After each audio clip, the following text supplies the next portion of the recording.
سلام بر دختر زیبای من.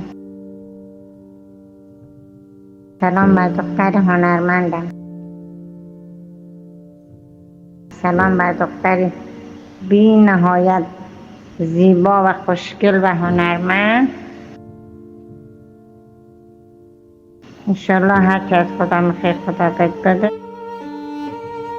دارم به تمام مرادهای دلتم برسه.